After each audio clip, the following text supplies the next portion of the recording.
Andreas, it's so fantastic to see you today. How have you been? I am fantastic. How are you doing? I'm doing wonderful. Thank you very much. It's been a very, very exciting start to 2022. Today, we usually share a cup of coffee, but my coffee machine's broken. What? So how has functioning without caffeine been? I realize it's my gasoline. I just, I should never be without it. I should never be without it.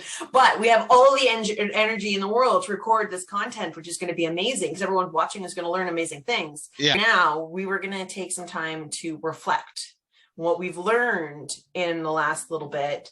I don't know if you guys were there, but 2021 was a little bit crazy. Mm-hmm. You're not as crazy as the month of January of 2020. That was the year of our lives. Mm-hmm.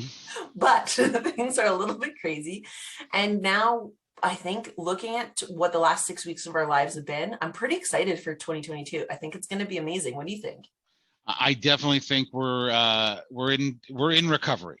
So I think that we're starting to clear the storm and things are coming into the clearing. So, as you said, it's the time to some more than others, right? And definitely some industries more than others, some businesses more than others, and some families more than others. But everybody's kind of come out of a little bit of a blender, right? 2020, 2021, some people 2020 was calmer, some people 2021 was calmer. Everybody's kind of got a little bit of a flip-flop story, but all in all, it's been challenging, to say the least.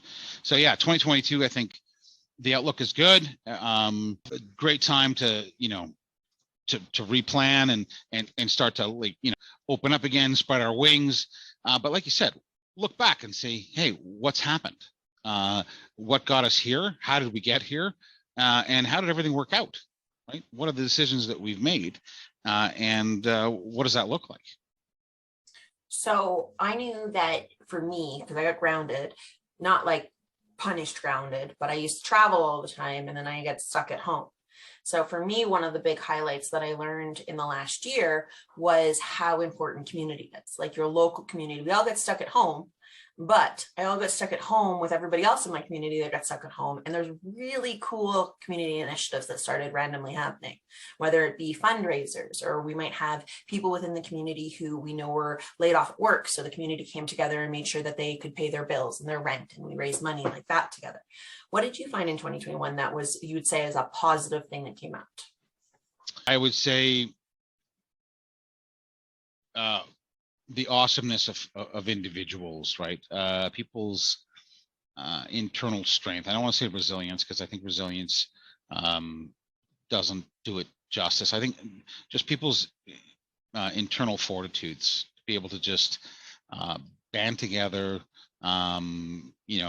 stay strong for each other, show up, and quite literally do the impossible, right? So I just saw so much of that in my community, from so many of the essential workers and so many people in our business. We're considered an essential service, obviously not as important as the doctors, but our staff as well. It's just so many changes, but it was just a great sense of purpose. So it was nice to see that human element. There was a lot of love, a lot of determination, and a lot of support. So I really enjoyed that human element piece. A lot of tragedy for a lot of people going around, and out of tragedy came a lot of beauty. So that was a nice piece for me. There was a lot of, I loved watching the amount of imagination and the thinking outside the box, and everyone was used to doing things in a certain way, and this is the way life has been this whole time. Mm-hmm. And then all of a sudden that's taken away, and then you have a massive group of people around the world who have taken that and built something new, whether that be learning how to market and advertise when you're stuck at home, or where you have these restaurants that are all shut down, but then are starting to do take home, build your own dinners. And so you can do date night and take a meal from the keg, but make it at home yourself. So you're having a really good steak, but you're also learning how to cook. So it's cool that you're learning something different. The number of hobbies that I've developed are beyond. Do you have one of the COVID hobbies? Do you got it? No, I already had too many hobbies. But I did get back to golfing.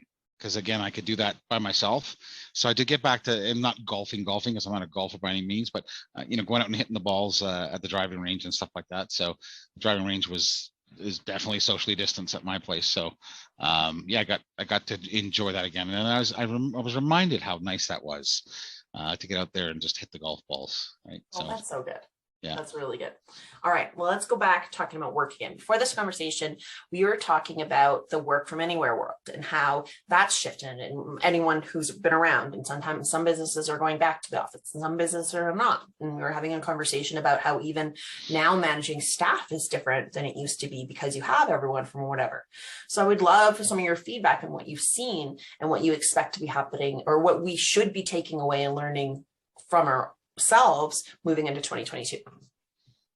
Here's what I would say we found in a lot of our reviews. So if we're looking at the companies that we've been sitting down and doing analysis with, again, taking that honest, hard look backwards, right? What have we done? What changes have we made? If we're comparing, current state to previous state, and we were to, try and measure all those individual changes that we've done to get us to where we are. And then evaluating, truthfully, where are we? Is what we're currently doing functioning for our business the way we expected it to? We made a lot of the time spur of the moment overnight decisions, right? Because of restrictions, or because of staffing, or because of, various pressures. So we get to the point where we make these decisions, and, they're survival decisions a lot of the time. It's not a lot of thought put into them. Well, there's thought, but there's minimal testing, right? And there's minimal verification. So this is a great time to say, okay, well, now the waters have calmed. Let's evaluate, how is this functioning for us as a business? Is it doing what we're expecting? Are the staff as satisfied as they were? Or are they just suffering silently, right? They're just doing it the way that they thought they had to do it because we're working through this, right? Because you got a lot of team players that might just be functioning and suffering through something, but it's putting an enormous burden on them. And they're not speaking because they're taking one for the team. So we found that there was, some of that. Some people were actually performing better than they thought they were by doing that reflection and realizing that they, need to double down on some of the changes that they've made. And others found that, they didn't need to change course, but they need to make some tweaks. So that rearward reflection and measurement and evaluation has been hugely valuable for some of the companies that we've been working with and have taken the time to do that. It's a great exercise, especially when you're coming out of chaotic mode and trying to get back into proactive mode, to take that time to do that evaluation and remeasure and recenter everything, right? So to me, to come back at you, and what I'm understanding is, so when I bought all of the knitting stuff and decided I don't like knitting, I should not try to do that again. I learned my lesson, and you won't learn your lesson. You won't, because that's a hobby, and you don't learn your lessons with hobbies. You will go buy tons of accessories for the next hobby and do it again, because that's the dream of hobbies. But your business should be a little bit more pragmatic. More pragmatic. Okay. So in business, though, for anyone's watching, just look at what you did last year. What did you do last year? What worked really well? What was reaction to what's happening around you? And what can you move forward with to make a proactive decision on how you're going to move forward on what worked, what didn't work, and where in the middle ground you can fit? Would that kind of sum that up? Yeah, and take the time to get some feedback from your staff. How is it working for them? Like, it might be giving you the numbers you want, right? You might be, more profitable. You might be hitting the production numbers that you want. You might be doing a lot of things on the number side, but how is it affecting your staff? Are they suffering silently? Are they much happier?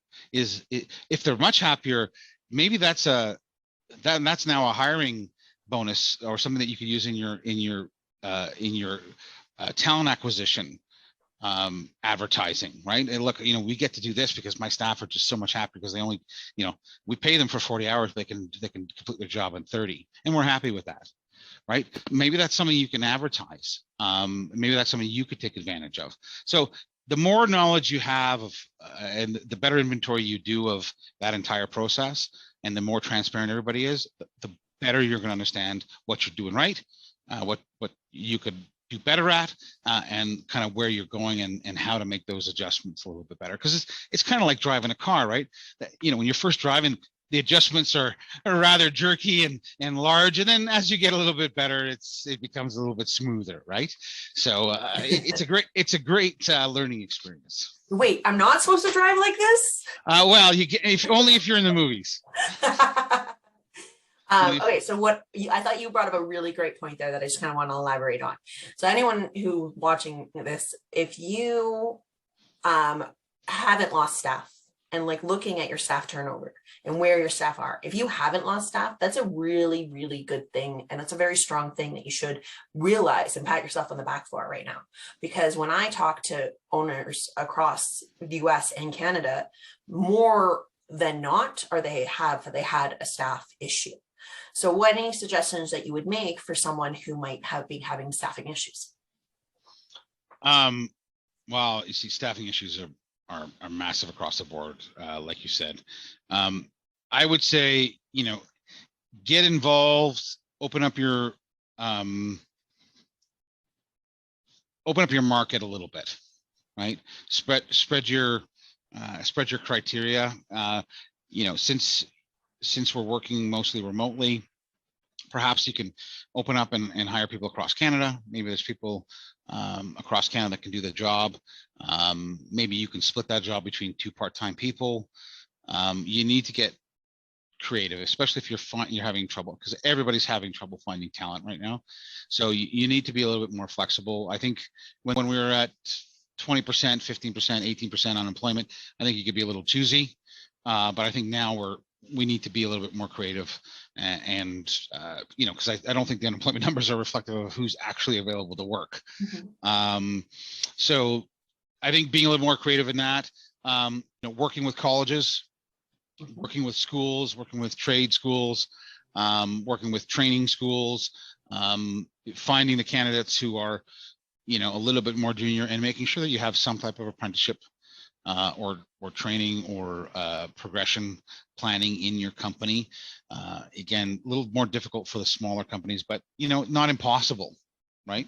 And make sure that you've got some type of place where people are coming in and they don't see it's a dead-end job, where they have some room to progress and to grow, and or you can take some people who are a little bit greener out of school and kind of mentor them into the position.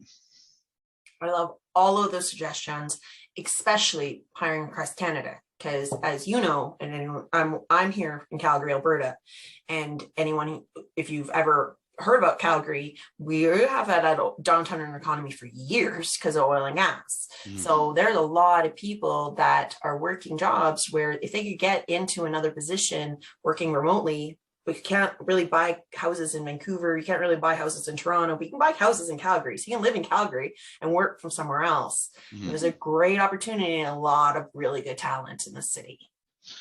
And look, you know, that reflects right across Canada. You might have a person who's the wife is a